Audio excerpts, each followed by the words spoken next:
I've got them moves like Jagger. I've got them moves like Jagger. I don't need to try to control. Well, hello and welcome back. Our topic today is exact value. Now, what does that mean to you? Well, here's what it's got to get across here, that we cannot use our calculator. Therefore, we must memorize all the formulas I tell you today. So exact value means no calculator. Let's stress that in our notebook there. Now, I feel like it wouldn't be fair for us to just throw these numbers at you without telling you where they actually come from. So I am going to spend a few minutes talking about where these values come from, and maybe that will help you memorize them. So let's start off with just a little geometry review. And we're going to say this is an equilateral triangle.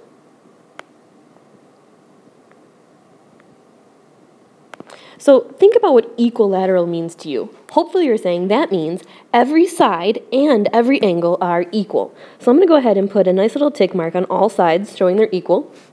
And hopefully you remember that a triangle adds up to 180 degrees. And if you divide that by 3 to get equal amounts, that would give me an angle of 60 degrees for each one.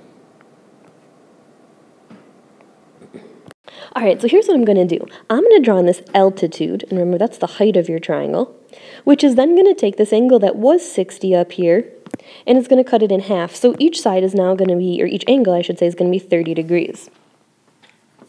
And the other thing I'm doing is I'm just going to throw a number, and it doesn't matter what it is. I'm going to say each side is 1. Okay, and because it's equilateral, then every side is 1, which would now make this piece of your triangle, well, if that whole side was 1 and we just cut it in half, a 1/2. All right, so now I'm going to do something different. I am going to basically take my scissors and I'm going to cut this triangle out. All right, so I'm just focusing on this one little triangle. And so here I go. I'm just going to, like I said, I'm going to cut it out and I'm going to relabel everything. This hypotenuse was 1. This angle up here is 30. 60, which is going to make this a 1/2. And what I don't know at the moment is this side over here. But I can easily go get it. So I'm going to use Pythagorean theorem to figure out that side. So recall we've got a squared plus b squared equals c squared. C squared has to be the hypotenuse, so I have to put my 1 there. And it doesn't matter where my 1/2 goes then. So I've got a squared plus, remember when you square fractions, just top and bottom. So 1 squared is 1, 2 squared is 4, equals 1. A squared, if I subtract a 4th, that's going to get me 3/4. And take its square root the top and bottom, so I get radical 3 over radical 4, which is really radical 3 over 2. And that's going to get me this side of the triangle. All right. So here's what I'm going to do. I'm going to use some trig functions to identify sine, cosine, and tangent. So looking at this triangle, I'm going to start with 30 up here. I'm going to mark this angle. And based off 30, this would be my hypotenuse, this would be my adjacent, and my opposite. So I'm going to say the sine of 30 is opposite over hypotenuse over h from SOHCAHTOA. So I'm going to get 1/2 divided by 1, which of course is just 1/2. And that's the first trig function we want to memorize. The sine of 30 is 1/2. I'm going to do the same thing with cosine of 30. I'm going to say is adjacent over hypotenuse. So that's radical 3 over 2 divided by 1. And anything divided by 1 is itself. So the cosine of 30 is radical 3 over 2. And again, I'm going to do the same thing with tangent of 30. TOA is O over A. So I've got 1/2 over the square root of 3 over 2. Now, I'm going to show you a little trick that we haven't talked about before. You could simply kill the fraction by multiplying by that common denominator of 2. Or what's going to happen is if the denominators are the exact same on the top and bottom, they do just cancel. So I'm going to get 1 over radical 3. And then, we talked about yesterday we want to rationalize that. So if I multiply the top and bottom by radical 3, I'm going to end up getting radical 3 over 3. And there you go. You've got your 3 values for tangent of 30, sine of 30, and cosine of 30 that you want to memorize. All right, I'm going to do the exact same thing with 60. So I'm going to mark this angle this time. And I'm going to find the sine of 60, the cosine of 60, and the tangent of 60. So sine again, I'm thinking opposite over hypotenuse, and let me label all the sides again. Here's the hypotenuse, adjacent to 60 and opposite 60. So I'm saying opposite over hypotenuse is radical 3 over 2, technically divided by 1, which is radical 3 over 2. The cosine of 60 is going to be my adjacent over hypotenuse, so that's 1/2 divided by 1, or 1/2. And the tangent of 60 is opposite over adjacent, so that's radical 3 over 2 divided by 1/2. Remember that rule we just talked about? If the denominators are the same, you can kill them. And I get radical 3 over 1, which is just radical 3. So those are the three that you need to memorize for 60. Sine of 60, cosine of 60, and tangent of 60.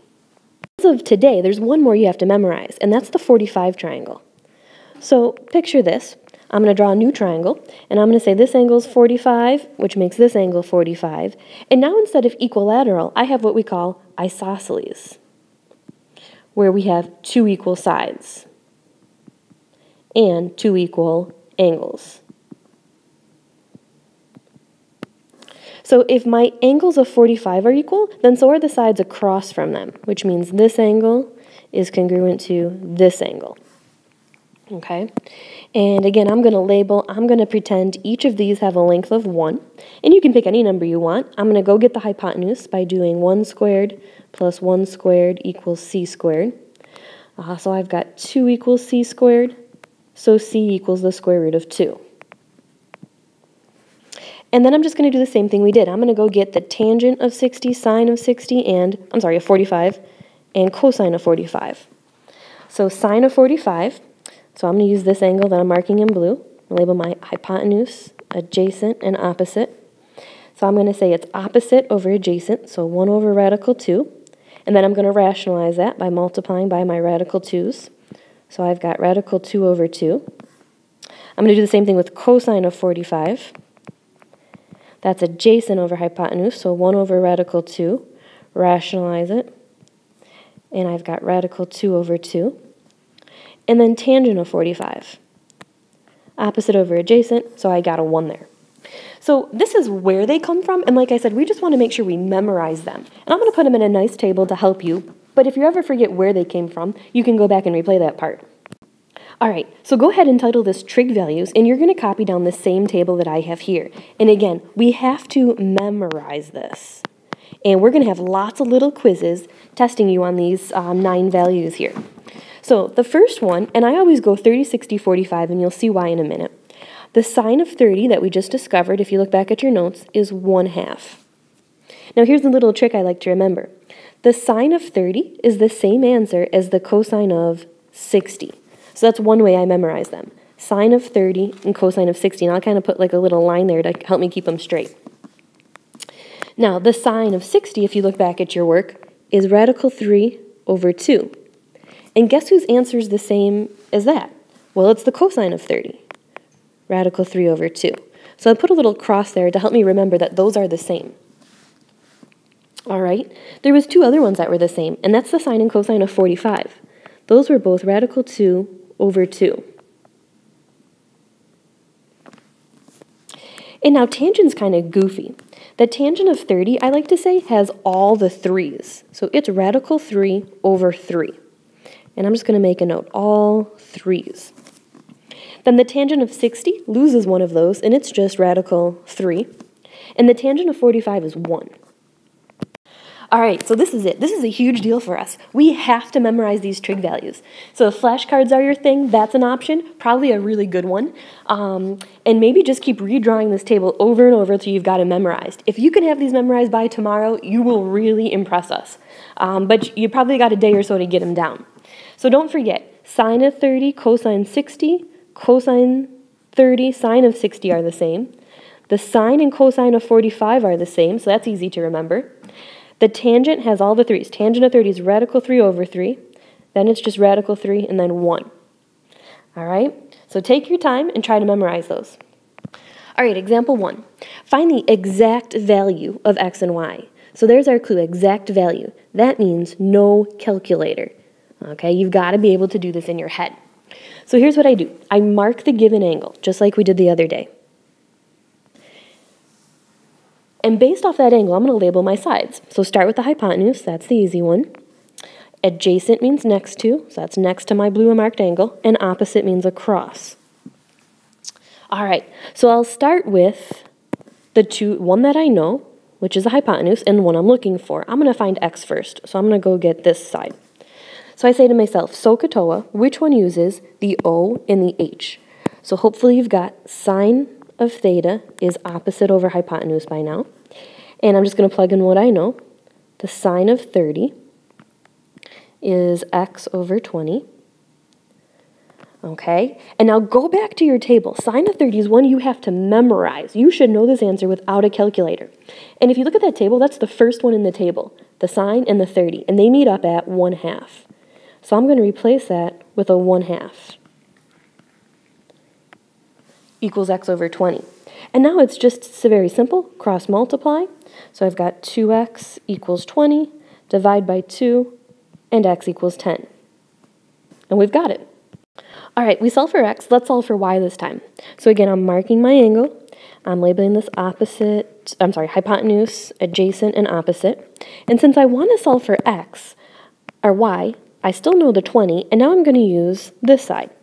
So a and h, hopefully you're thinking cosine of theta equals a over h. So I'm going to say the cosine of 30 equals y over 20. Now again, this is one you have memorized, cosine of 30. All right, so 30 is the first column. It starts with sine of 30 is 1/2, so the cosine of 30 is the next one, which is radical 3 over 2. And you can look back if you need to for now, but again, try to memorize those. And again, just a simple cross multiply. So I've got, put the number in front, 20 radical 3 equals 2y. To solve for y, just simply divide by 2. Now remember, you only divide the outside terms together, so I've got y equals 10 radical 3. And there's no calculator, no decimal answers accepted, only a radical answer. That's why we need to memorize them. Next question. The lower base angles in this isosceles trapezoid measure 45. So remember base, the key word there means bottom. So 45 and 45. And I know they're equal because they said the word isosceles, which means this side is equal to this side. The length of the shorter base is 10. So there's a short base and a long base. And an altitude of 8. Underline that word altitude. That's just a fancy word for height. And you have to draw the height in yourself. Find the length in inches of the longer base. So it wants, for a final answer, however long that base is. So here's what I do. I can break this up into a rectangle and two triangles. And I know this distance on the bottom here has a length of 10. Okay, because it's a rectangle. So basically, I need to find this side, which I'm going to call y, or this side, they're the same, add up all my bottoms to solve for that whole distance x. So to do that, I'm going to use a little bit of trig. And basically, I'm just going to work on this triangle here, and I'm going to pull it out and make it a little bigger for myself.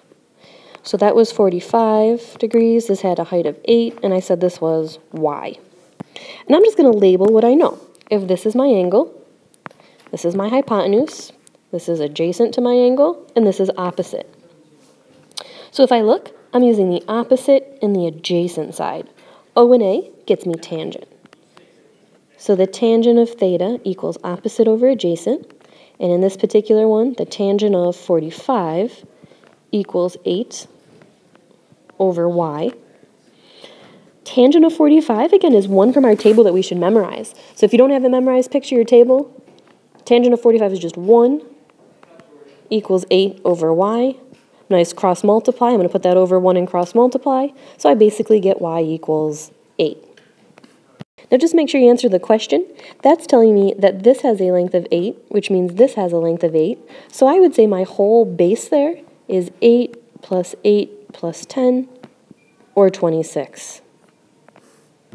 Okay, so here's a less geometric problem and more of a trig problem. Now, again, I'm going to try to fill this table in again, just how I think of it in my head. So I always remember the first one. The sine of 30 is 1/2, which is the same as the cosine of 60. They go across like that.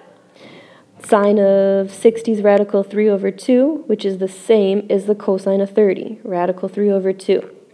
Tangent of 30 has all the 3's, radical 3 over 3. 60 is just plain old radical 3.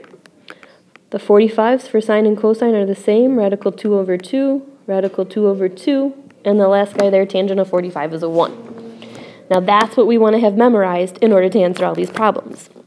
So our first question says, find the exact value of cosine of 60 plus sine of 30 minus 45, tangent of 45. So exact value means no calculator. So cosine of 60, hopefully we have memorized, is 1/2. Plus sine of 30, sine 30, that's the first one in the table, is 1/2. Minus the tangent of 45, which is just 1. All right, now, here's what I suggest. Since you're not supposed to use a calculator, here's how I like to write it. I go 1/2 plus 1/2. When I add fractions, I want to have the same common denominators. Could you possibly write 1 with a denominator of 2? So I put 2 in here and I say, okay, what divided by 2 is equal to 1? And hopefully you're saying, well, 2 over 2 is equal to 1. So I just replace 1 with 2 over 2. And now, when I add the tops, I get 1 plus 1 is 2, minus 2 is 0, 0 divided by 2 is 0. And there you go. Let's try another one. All right, now they're going to get a little harder. Sine of 45. So picture your table. I'm not going to draw it every time. Sine of 45 is radical 2 over 2. Now notice it says times this time, so times cosecant of 45. Now we didn't even talk about that one at all, but think about this.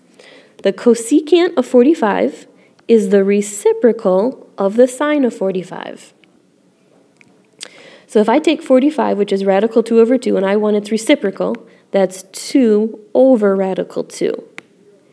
And I could rationalize it, but I'm going to leave it as 2 over radical 2. And that's what I'm going to multiply this by, 2 over radical 2. So again, when you multiply fractions, you just multiply the tops. So that's 2 radical 2 divided by 2 radical 2. And anything divided by itself is 1. Let's try another one. All right, so use your table. Sine of 30, it's the first one in there. Hopefully you have that memorized as 1/2. And it says plus sign. Cosine of 30, it's the second one underneath there. It's the opposite, so it's radical 3 over 2. And there's a plus sign. Tangent of 30 has all the 3's, so that's radical 3 over 3. All right, so I'm going to do this without a calculator because it says exact value. I want to add fractions, which means I need a common denominator. So I've got a 2, 2, and a 3. I would say that's a common denominator of 6. So I'm going to write each one of these with a denominator of 6. So I say, how does this 2 become a 6? Well, I have to multiply by 3. So 3 times 1 is 3. How does this 2 become a 6? I multiply by 3. So that's 3 radical 3. And how does this 3 become a 6? Well, I multiply by 2. So that becomes 2 radical 3. Now, again, when you add fractions, you add just the tops. Do you have any like terms? Well, I would say sure. A radical 3 and a radical 3. When I add those, I'm going to get 5 radical 3. So I have 3 plus 5 radical 3 all over 6 for a final answer. All right, I'm throwing a big bear at you. Hold on tight, buckle up, here we go. Secant of 60 plus cotangent of 45 plus cosecant of 30. Remember, think of their reciprocals. Secant actually goes with cosine. Cotangent goes with tangent. And cosecant goes with sine. Once I know those three, I'm just going to flip them upside down to get secant, cotangent, and cosecant. All right, so let's start with cosine of 60. That's 1/2. Okay, so if I want secant, I'm going to flip 1/2 upside down and get 2. Tangent of 45, look at your table. Tangent 45, that's 1. If you flip 1 upside down, 1 over 1, you still get 1. Sine of 30, 1/2. I really want cosecant, so flip 1/2 upside down and you get 2. So I actually get a final answer of 5. Okay, our next question is sine squared of 30 plus cosine squared of 30 plus tangent squared of 30. Notice I'm saying the squared after I say the trig function. I'm just reading them in order. Sine squared 30, cosine squared 30, tangent squared 30. And that's how we want to read them. Now, what that's implying is you're not squaring the 30. You're actually squaring the sign. So here's what we want you to do. We want you to rewrite each of these. So I'm going to say it's really the sine of 30, and it's that answer squared, plus the cosine of 30, and again that answer squared, plus the tangent of 30. And it's that answer squared. Okay? So again, we're squaring the whole trig function, not the actual degree value. Alright, so we're just going to start with order of operations and work inside and then worry about the square after. So look at your table, or maybe you've got it memorized. Sine of 30 is the first one in the table. Sine of 30 is 1/2. And then again, it's that quantity squared. Plus the cosine of 30. Well, if sine of 30 is 1/2, cosine of 30 can't be the same, so it's radical 3/2, and then it's that quantity squared. Plus the tangent of 30, that's one of my favorites. Tangent of 30 has all the 3's, so radical 3/3 squared. Okay, now cleaning this up again without a calculator, very simple. When you have a fraction and you want to square it, you just do it to the top and to the bottom. So I'm going to do 1 squared and 2 squared. So hopefully you get 1/4. Plus, again, top and bottom. The nice part about the top, even though it looks ugly, the square and the square root just simply cancel. So I end up with 3/4. Plus, again, the square and the square root should cancel, so that looks like 3/9. And then, of course, we just need that one big common denominator. If I'm looking at a 4 and a 9, I'm going to go with a 36.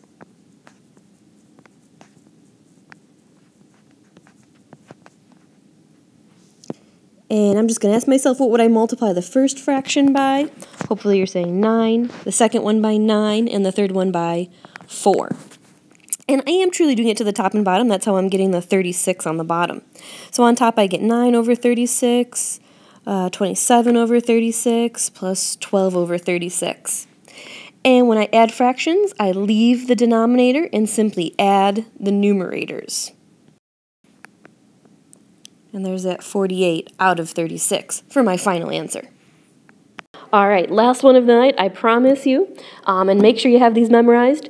Cosine of 60 squared plus sine of 30 squared. All right, so let's start inside the parentheses. Cosine of 60, so look at your table, or if you have it memorized, that's even better.